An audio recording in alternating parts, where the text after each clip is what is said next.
విజయవాడ అవనిగడ్డ కరకట్టపై నుంచి కృష్ణా నదిలోకి దూసుకెళ్లింది ఆర్టీసీ బస్సు. ఐలూరు ఆయనపూరు మధ్య ఈ ప్రమాదం జరిగింది. అదృష్టవశాత్తు ఎవరికి ఎలాంటి గాయాలు కాలేదు. అంతా క్షేమంగా బయటపడ్డారు. రోడ్డు మీద నుంచి 15 అడుగుల కిందకు బస్సు దూసుకెళ్లింది. రోడ్డు ఎత్తు పల్లాలుగా ఉండడంతో బస్సు అదుపు తప్పింది.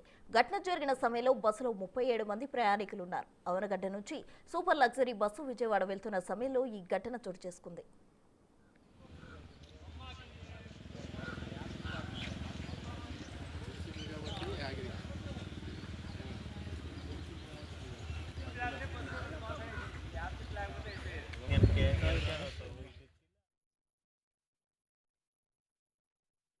తొమ్మిది 20 అవనిగడ్డ టు విజయవాడ కరకట్ట బయలుదేరాను.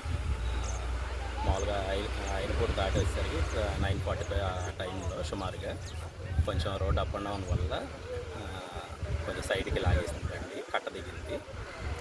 బస్సులో పాసింజర్స్ వచ్చేసి 37 మెంబర్స్ ఉన్నారు. కొంచెం రోడ్లు బాగోపోవడం వల్ల కొంచెం పక్కన ఎవరికి ఎటువంటి దెబ్బలు కానీ ఇలాంటివి ఏం జరగలేదు. ఇంజనీర్స్ ఏం జరగలేదు. 10:45 11 గంటల సమయంలో తోటలూరు మండలం ఐలూరు గ్రామ అవుట్కట్స్లో కరకట్ట విజయవాడ అవనగడ్డ కరకట్ట మీద వెళ్తున్న అవనగడ్డ నుంచి విజయవాడ వెళ్తున్న బస్సు అదుపు తప్పి పొలాల వైపు రావడం జరిగింది. దాంట్లో సుమారు 37 మంది ప్యాసింజర్స్ ఉండడం జరిగింది. ఎవరు కూడా ఏ విధమైన ఇంజరీస్ జరగలేదు లక్కీలీ. సో బస్సు అదుపు తప్పి అన్ఈవెన్గా ఉండటం వల్ల ప్రమాదం జరిగిందని చెప్పి డ్రైవర్ చెప్తున్నాడు. దాని మీద విచారణ జరిపి చర్య తీసుకుంటాం.